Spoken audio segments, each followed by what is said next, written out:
কয়েকদিন আগে বেশ অনেকগুলো মাছ এনেছিল, তার থেকে শিং মাছ, এরপরে আরও কিছু মাছ আমি ফ্রিজে তুলে রেখেছিলাম, পাবদা মাছ যেগুলো কাটা হয়নি।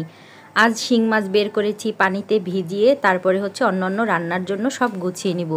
এদিকে প্রেসার কুকারে ফেনা ভাত বসিয়ে দিয়েছি, আর আপনাদের ভাইয়া সেই সকালবেলা উঠে বাজারে চলে গিয়েছে। বাজার কিন্তু কালকেই দেখুন কতগুলো সবজি নিয়ে এসেছে, আবার এই সবজিগুলো আনার কি দরকার ছিল।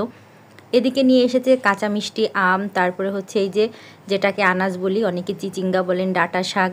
ডাঁটা শাক তো দেখে মনে হচ্ছিল কতগুলো, মানে ডাঁটা ব্যাগ থেকে বের করার পরে মনে হলো যে তো পাতা ভর্তি ব্যাগ। শাকগুলোর পাতা অনেক পাকা, যার জন্য খাওয়া যাবে না, এগুলো পাতা সব ফেলেই দিতে হবে। যখন প্রথমের দিক ডাঁটা শাকগুলো ওঠে, মানে ডাঁটাগুলো ওঠে, তখন কিন্তু শাকটা রাখা যায়। তো এতগুলো দেখা যাচ্ছে, ভাবলাম যে একটু পরিষ্কার করে কুমিয়ে নিই। ডাঁটাগুলো আলাদা করে নিচ্ছি, পাতাগুলো ফেলে দিব। একদম দেখুন কয়েকটা ডাঁটা, আর দেখে মনে হচ্ছিল যে কতগুলো ডাঁটা। দুপুরে রান্নার জন্য সব গুছিয়ে নিচ্ছি, ভাবলাম এই হাতেই সবজিগুলো কেটে গুছিয়ে নিই, এতে করে আমারও সুবিধা হবে। বাবুও যখন ঘুমানো রয়েছে, একে একে গোছগাছ করে নিয়েছি রান্নার। এরপরে চলে এসেছি সকালের নাস্তা খাওয়ার জন্য।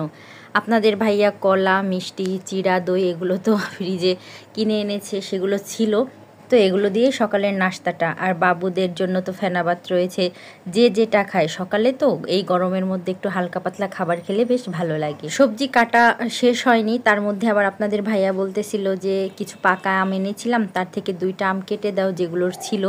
তো ভাবলাম যে এখন তো দুপুরের আগে, মানে রান্না শুরু করিনি, করব তো একটু দুপুরবেলা, কিন্তু দুপুরবেলা বলতে যেটাকে ছোট দুপুর বলা হয়, রান্নার আগে এই 11টা 12টার দিকে একটু নাস্তা খেলে কিন্তু ভালো লাগে। তো আমগুলোই কেটে নিচ্ছি, আমগুলো একদম পেকে গিয়েছে বেশ অনেকটাই। এত ফল ফ্রুটস একের পর এক চলতেছে, যার জন্য আর আম খাওয়া হচ্ছে না। আমগুলো তো কেটে নিচ্ছি, আটিগুলো কেউ আর খাবে না, মানে আমটা সবাই খেলেও কিন্তু আটির অংশটা থাকবে, তাই ভাবলাম যে একবারেই আমি খেয়ে পরিষ্কার করে ফেলি, যাতে এটা আর না ঘোরে। তো এরই মধ্যে আমার যত কোটাকাটি ছিল সব কিন্তু গুছিয়ে নিয়েছি। এদেরকে আম দিয়ে খাওয়ার জন্য আমি চলে যাব রান্নার কাজে। করল্লা ভাজি করব, শুধুমাত্র কেটেই রেখেছি। পেঁয়াজগুলো কেমন দলা হয়ে আছে, তাই ভাবলাম যে ভিতরে 2-1টা বিচিও থাকতে পারে, একটু হাত দিয়ে চটকে পেঁয়াজগুলো ছাড়িয়ে নেই। কেন যেন আমার এই করল্লার বিচিগুলো দাঁতের নিচে পড়লে, এরপরে শুধু করল্লা না, পটলের বিচিগুলো দাঁতের নিচে পড়লে খুব বিরক্ত লাগে, খেতে ইচ্ছে করে না। তো এভাবে এই চালনিটা বেশ উপকারী হয়েছে আমার জন্য। পানি ঝরাতে পারি খুব সুন্দরভাবে, সবজি মাংস সব কিছুর।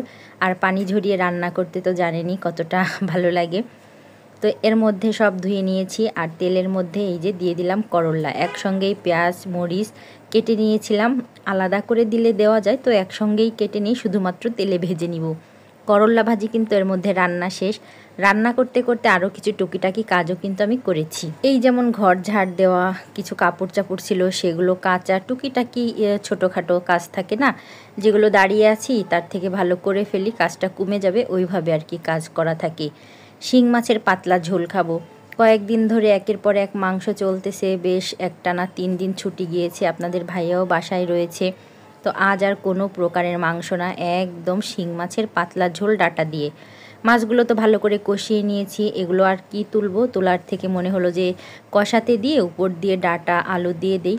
আলু দিয়েছি খুবই অল্প পরিমাণে, ডাঁটাগুলো এত সুন্দর ভাবেই সিদ্ধ হয়ে যাবে। তো এভাবে আস্তে করে ঢেকে রেখেছি, নিচের দিকে মাছগুলোও কষানো হয়ে যাবে, উপরে সবজিগুলোও কিন্তু ভাপে সিদ্ধ হয়ে যাবে। মোটামুটি বলতে গেলে সিদ্ধ হয়ে গিয়েছে। তো ঝোলের পানি দিয়েই কিন্তু আমি সঙ্গে সঙ্গেই নেড়ে চেড়ে নিব না, আস্তে আস্তে আস্তে আস্তে করে নাড়তে হবে, না হলে মাছগুলো ভেঙে যেতে পারে। এখন কিন্তু তরকারিতে বলক চলে এসেছে, আর এখন আস্তে করে আমি একটু নেড়ে দিব। যে পেঁয়াজ আর রসুন জিরের একটা ফোড়ানি করে থাকি, ফ্রিজে রেখে দেই, ঝোল তরকারিতে খাওয়া হয়, সেটা দিয়ে কিন্তু বেশ কিছু সময় আরও জাল করে নিয়েছি। এরপরে খাবার দাবার খাওয়ার জন্য সব রেডি করে নিয়েছি। আরও কিছু রান্না ছিল যেগুলো আর আপনাদের সঙ্গে শেয়ার করা হয়নি। ভাতের মধ্যে দিয়েছিলাম বেগুন ভর্তা, আলু ভর্তা, সেই ভর্তাও মেখে নিয়েছি, আর দুপুরের খাবার দাবার খাচ্ছি।